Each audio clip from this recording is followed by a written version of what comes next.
Comment calculer une longueur en utilisant le cosinus d'un angle? On essaie avec un exemple?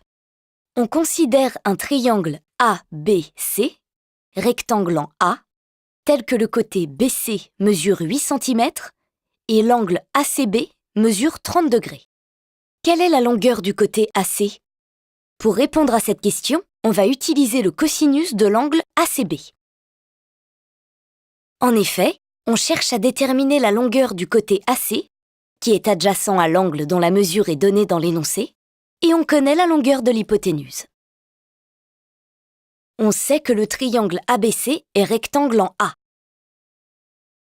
Par définition, dans un triangle rectangle, le cosinus d'un angle est égal au quotient de la longueur du côté adjacent à l'angle par la longueur de l'hypoténuse. Ici, le côté adjacent à l'angle ACB est le côté AC et l'hypoténuse est le côté BC. Donc, le cosinus de l'angle ACB est égal à AC sur BC. On connaît la mesure de l'angle ACB et la longueur BC. On va donc pouvoir déterminer la longueur AC. On réécrit l'égalité avec les valeurs connues. On sait que l'angle ACB mesure 30 degrés et que le côté BC mesure 8 cm. On a donc cosinus 30 égale AC sur 8.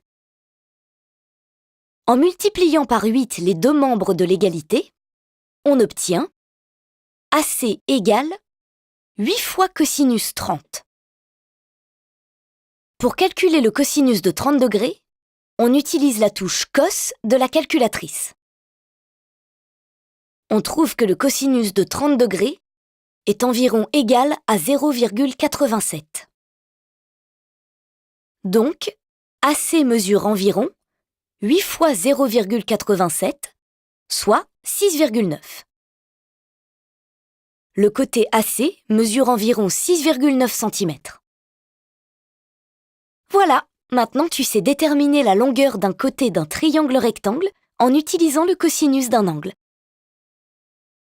Souviens-toi, tu vérifies si le triangle est rectangle, tu vérifies avec les données de l'exercice si la formule du cosinus permet de répondre, tu appliques la formule du cosinus en faisant intervenir un angle connu et le côté dont tu cherches la mesure, tu réécris l'égalité avec les valeurs numériques de l'énoncé, tu isoles la longueur que tu cherches à calculer, tu utilises la touche cos de la calculatrice, puis tu rédiges une phrase de conclusion.